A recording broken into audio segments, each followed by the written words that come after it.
नमस्कार दोस्तों, सर्वांग मोटिवेशन चैनल में आपका स्वागत है। दोस्तों, भले ही रतन टाटा जी हमें छोड़कर चले गए हैं, लेकिन अपने जीवन की अमूल्य प्रेरणाएं हमारे लिए छोड़कर गए हैं। दोस्तों, आज की वीडियो में रतन टाटा जी के जीवन के 10 ऐसे किस्से बताए जाएंगे जो शायद ही आपने सुने होंगे। पहला किस्सा है, रतन टाटा को रोल्स रॉयस से स्कूल जाने पर शर्मिंदगी होती थी। 28 दिसंबर 1937 को नवल और सोनू टाटा के घर जन्मे रतन टाटा समूह की स्थापना करने वाले जमशेद जी टाटा के परपोते थे। रतन 10 साल के थे तभी उनके माता पिता अलग हो गए थे। उनकी परवरिश उनकी दादी नवाजबाई ने की। नवाजबाई एक सख्त अनुशासन प्रिय महिला थी। उन्होंने अपना बचपन इंग्लैंड में और बाद में फ्रांस में बिताया। उन्होंने अपने घर टाटा पैलेस में हाई स्टैंडर्ड स्थापित किए थे। घर में लगभग 50 घरेलू सहायक काम करते थे। रतन जी ने एक बार कहा था कि मुझे याद है कि मेरी दादी के पास एक बहुत बड़ी पुरानी रोल्स रॉयस हुआ करती थी और वह उस कार को मेरे भाई और मुझे स्कूल से लेने के लिए भेजती थी। हम दोनों को उस कार पर इतनी शर्म आती थी कि हम पैदल घर लौटते थे। रतन जब 18 साल के थे तब उनके पिता ने दूसरी शादी की। टाटा ने अपने पिता की इच्छा के अनुसार इंजीनियरिंग की पढ़ाई की। पिता की इच्छा न होने के बावजूद आर्किटेक्चर की डिग्री भी ली। उन्होंने दोनों कोर्स 7 साल में पूरे किए। टाटा ने एक लेख में लिखा था कि मैं और मेरे पिता करीब थे और नहीं भी थे। मुझे कहना होगा कि एक पिता पुत्र की तरह शायद हमारे विचारों में भिन्नता थी। दूसरा किस्सा है कि रतन टाटा जी ने ट्रेनी से शुरुआत की थी। किसी को ये नहीं लगता था कि वो चेयरमैन बनेंगे। रतन टाटा 1962 में अमेरिका से भारत आ गए। वो टाटा ग्रुप की टेल्को, फिर टेस्को और फिर टाटा स्टील में शामिल हुए। उन्होंने शुरुआत सामान्य ट्रेनी की तरह की। वर्कर्स के बीच रहते थे, उनके साथ कैंटीन में खाना खाते थे। लेबर से फिर वे प्रोजेक्ट ऑफिसर और फिर मैनेजिंग डायरेक्टर एसके नानावटी के कार्यकारी सहायक बने। बॉम्बे हाउस में उनकी कड़ी मेहनत की खबर पहुंच चुकी थी। उन्हें मुंबई बुलाया गया। यहाँ कुछ दिन रहे और 1 साल ऑस्ट्रेलिया में टाटा का काम देखने के लिए चले गए। ऑस्ट्रेलिया से लौटने पर उन्हें टाटा ग्रुप की बीमार कपड़ा मिल एम्प्रेस को फिर से खड़ा करने का काम सौंपा गया। ये वो दौर था जब कपड़ा मिलें बर्बाद हो रही थी, क्योंकि लोग कपास की बजाय नायलॉन और सिंथेटिक कपड़े खरीद रहे थे। उस समय कपड़ा उद्योग पर बॉम्बे डाइंग का दबदबा था, जिसे नुस्ली मीडिया चलाते थे। एक नए प्रतिद्वंदी धीरूभाई अंबानी भी सामने आए थे। रतन इन सब से लड़े और कपड़ा मार्केट में भी अपनी छाप छोड़ी। तीसरा किस्सा है, JRD ने अचानक रतन को टाटा ग्रुप का चेयरमैन बनाया। 1981 में JRD ने रतन को टाटा इंडस्ट्रीज का प्रभार सौंप दिया। ये टाटा सन्स की तुलना में बेहद कम था। इसका टर्नओवर मात्र 60 लाख रुपए था, लेकिन बड़ी बात यह थी कि इसे JRD सीधे डील कर रहे थे। जब रतन को ये कंपनियां सौंपी गई तो हल्ला मच गया। मीडिया ये समझने के लिए उत्सुक थी कि क्यों JRD ने रतन को ये कंपनियां दी हैं। मीडिया में तब से ही अनुमान लगाए जा रहे थे कि JRD रतन को ही अपना उत्तराधिकारी बनाएंगे। मीडिया ने रतन से भी पूछा, लेकिन उन्होंने इसका जवाब नहीं दिया। रतन की मां कैंसर से जूझ रही थी। 1982 में वे उन्हें न्यूयॉर्क के स्लोवन कैटरिंग कैंसर सेंटर ले गए और उनकी अंतिम सांस तक वहीं रहे। जब JRD 75 साल के हुए तो उनके अगले उत्तराधिकारी को लेकर चर्चा शुरू हो गई। इस लिस्ट में नानी पालखीवाला, रूसी मोदी, शाहरुख साहबवाला और HN सेठना जैसे नाम शामिल थे। 3 मार्च 1991 को जमशेदपुर में स्थापना दिवस मनाया गया। JRD वहां से लौटे तो तबीयत खराब हो गई। उन्हें ब्रीच कैंडी अस्पताल ले जाया गया। 5 दिन के बाद छुट्टी दे दी गई। वह शनिवार का दिन था, लेकिन वे सीधे अपने दफ्तर गए। JRD ने रतन को बुलाया और उनसे कहा कि वे चाहते हैं कि वे टाटा सन्स का कार्यभार संभालें। अगली बोर्ड मीटिंग में वे उनका नाम चेयरमैन के लिए प्रपोज करेंगे। सोमवार 25 मार्च को दोपहर के भोजन के बाद एक बैठक तय की गई। पास के ताज होटल से मंगाए गए सामान्य लंच की बजाय उस दिन पारसियों का त्योहारी खाना मंगवाया गया। शेफ लुकास से पूछा गया कि क्या आज किसी का जन्मदिन है। उन्होंने कहा कि नहीं, आज जेआरडी रतन को अपना उत्तराधिकारी घोषित कर रही है। ये बात जेआरडी के अलावा किसी को पता नहीं थी। जेआरडी ने बोलना शुरू किया और कहा, मैं 87 साल का हो गया हूँ, मैं थक गया हूँ। मेरे राइट हैंड साइड में बैठे रतन का नाम प्रपोज कर रहा हूँ। रतन आए और टाटा ग्रुप की कमान संभाली। चौथा किस्सा है, ऑस्ट्रेलिया से मोटर प्लांट पुणे शिफ्ट किया गया और टाटा की पहली कार बनाई। 1995 में रतन टाटा ग्रुप और टाटा मोटर्स के चेयरमैन थे। उन्होंने एक दिन बोर्ड रूम में ऐलान किया कि हम मारुति जेन के साइज की, अंदर से एम्बेसडर के आकार वाली और मारुति 800 की कीमत वाली डीजल कार लाएंगे। टाटा इसे पहले से ही देसी नाम इंडिका दे चुके थे। टाटा मोटर्स के इंजीनियरिंग रिसर्च सेंटर के इंजीनियरों ने ट्यूरिन स्थित डिजाइन हाउस के साथ मिलकर इस चुनौती को स्वीकार किया। कार का डिजाइन बन चुका था। इसके प्लांट को लगाने का खर्च 1995 में 7,000 करोड़ रुपए का था। रतन टाटा ने दुनिया भर में बंद हो चुके कार प्लांट्स की जानकारी मंगवाई। तब पता चला कि ऑस्ट्रेलिया में निसान का एक प्लांट है जो बंद हो चुका है। वो रतन टाटा को 1500 करोड़ रुपए में ही मिल गया। 6 महीने में ऑस्ट्रेलिया से पूरा प्लांट भारत के पुणे शहर ले आए। इस तरह भारत में बनी पहली देसी कार टाटा इंडिका को 1998 में शानदार बुकिंग और रिस्पांस के साथ लॉन्च किया गया। पांचवा किस्सा है, लोडिंग वाले का चालान कटते देखा तो छोटा हाथी बना दिया। एक बार रतन टाटा ने हाईवे पर एक 3 पहिया लोडिंग गाड़ी का चालान कटते देखा। हाईवे पर 3 पहिया अलाउड नहीं था। साल 2000 की शुरुआत में रतन टाटा ने कमर्शियल यूनिट के हेड गिरीश वाघ से 4 पहिए वाला हल्का ट्रक बनाने को कहा, जो न सिर्फ हाईवे पर चल सके बल्कि शहर में भी एंट्री कर सके। गिरीश वर्तमान में टाटा मोटर्स के एग्जीक्यूटिव डायरेक्टर हैं। दिसंबर 2000 में इस प्रोजेक्ट पर काम शुरू किया गया। टाटा ने प्रोजेक्ट शुरू करने से पहले ही बता दिया था कि ये ट्रक जैसा हो, लेकिन इसे ट्रक नहीं कहा जाए।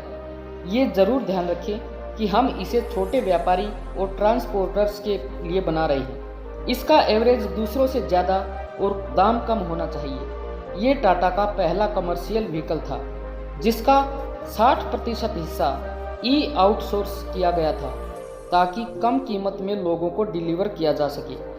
आउटसोर्स के लिए 400 सप्लायर्स से अलग अलग पार्ट लिए गए थे। आखिरकार इसे 2005 में टाटा एस नाम से लॉन्च किया गया। इसे देश के पहले मिनी ट्रक के रूप में पेश किया गया। छठा किस्सा है, जब सिंगूर प्लांट रातों रात डूब गया तो रतन ने कहा था कि कोई बात नहीं, आगे बढ़ो।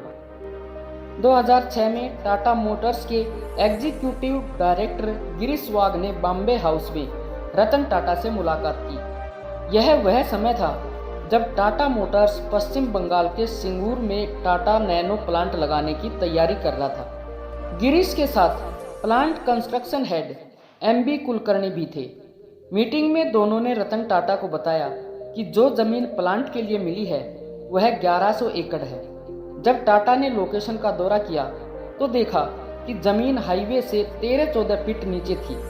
रतन ने आशंका जताई कि बारिश में दिक्कत हो सकती है, लेकिन कुलकर्णी ने कहा कि सर, हमने पिछले 25 साल के बाढ़ के आंकड़ों का एनालिसिस किया है। 7 फीट पर जमीन की लेवलिंग करने के बाद निर्माण कार्य शुरू हो गया। मानसून चरम पर था और सितंबर-अक्टूबर 2007 में इस क्षेत्र में भारी बारिश हुई। किसानों की फसलों को बचाने के लिए उस रात छोटी नदी पर बने सीवरेज गेट को खोल दिया गया। नतीजतन पूरा प्लांट पानी में डूब गया। अगले दिन जब कर्मचारी फैक्ट्री में आए तो उन्होंने प्लांट साइट की बजाय एक झील देखी।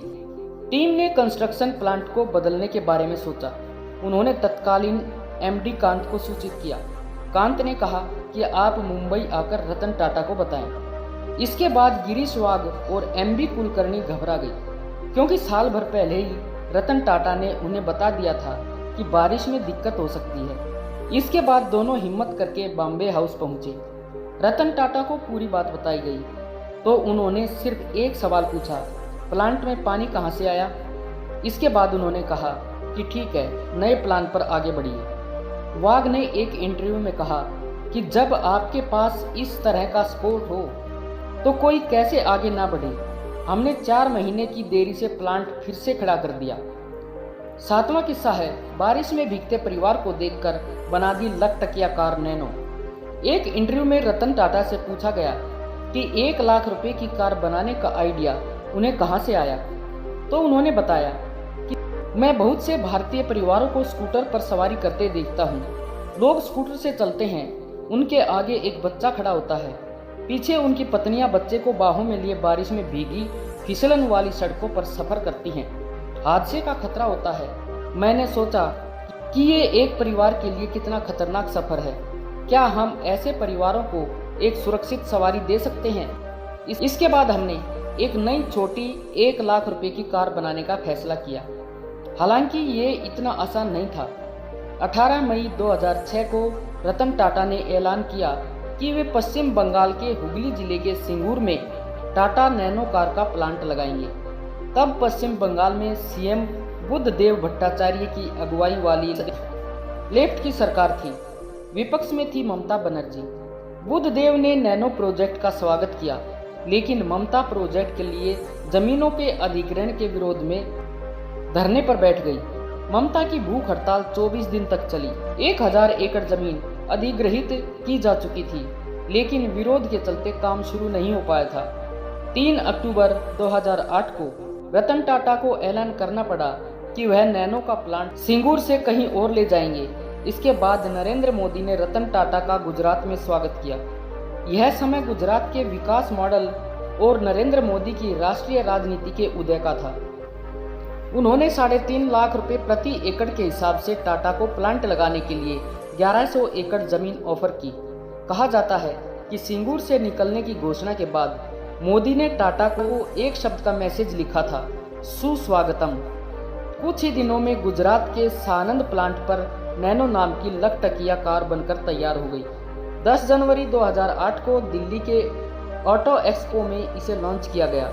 इसके बेस मॉडल की कीमत करीब 1 लाख रुपए रखी गई। 17 जुलाई 2009 को कस्टम विभाग के अधिकारी अशोक रघुनाथ टाटा नैनो के पहले ग्राहक बने। 8वां किस्सा है, जब फोर्ड ने बेइज्जती की तो बाद में टाटा ने सिखाया सबक। टाटा इंडिका बनाने के बाद कंपनी घाटे में चली गई। टाटा मोटर्स ने 1 साल के भीतर अपने कार कारोबार को बेचने का फैसला किया। अमेरिका की बड़ी कार कंपनी फोर्ड के साथ बातचीत शुरू हुई। फोर्ड के चेयरमैन बिल फोर्ड के साथ मीटिंग तय हुई। बिल ने टाटा से कहा कि आपने पैसेंजर कार डिवीजन शुरू ही क्यों किया, जब आपको इस बारे में कोई नॉलेज और एक्सपीरियंस ही नहीं था। फोर्ड ऐसा जाहिर कर रहे थे कि वो ये डील करके एहसान कर रहे हैं। टाटा ने अपना इरादा बदल दिया। 9 साल बाद चीजें बदल चुकी थी। 2008 की वैश्विक मंदी में फोर्ड दिवालिया होने के कगार पर पहुंच गई। रतन टाटा ने फोर्ड के 2 पॉपुलर ब्रांड जगुआर और लैंड रोवर को खरीद लिया। 9वां किस्सा है, कुत्ता बीमार हुआ तो प्रिंस चार्ल्स का अवार्ड लेने इंग्लैंड नहीं गए टाटा। समाज के लिए किए गए कार्यों के कारण रतन टाटा को इंग्लैंड में Rockefeller foundation life time achievement award दिया जाना था। राइटर सुहेल सेठ ने एक इंटरव्यू में बताया था कि 2018 में ब्रिटेन के प्रिंस चार्ल्स बकिंघम पैलेस में रतन टाटा को खुद ये अवार्ड देने वाले थे। सुहेल सेठ ने बताया कि मैं जब लंदन पहुंचा तो मैंने देखा कि मिस्टर टाटा की 11 मिस्ड कॉल थी। मैंने उन्हें फ़ोन लगाया और पूछा कि क्या बात है। तब रतन टाटा ने बताया कि वे अवार्ड लेने नहीं आ सकेंगे क्योंकि उनका कुत्ता टीटो अचानक बीमार हो गया है। वे उसे छोड़कर नहीं आ सकते हैं। सुहेल ने जब ये बात प्रिंस चार्ल्स को बताई तो उन्होंने कहा कि यही एक अच्छे इंसान की पहचान है, इसीलिए ये ग्रुप इतना अहम है। रतन को कुत्तों से इतना प्यार था कि बॉम्बे हाउस यानी टाटा हेडक्वार्टर से किसी आवारा कुत्ते को नहीं भगाया जाता था। ये आदेश खुद रतन टाटा ने जारी किए थे। 10वां किस्सा है कि 50 साल छोटे लड़के को उन्होंने दोस्त बनाया।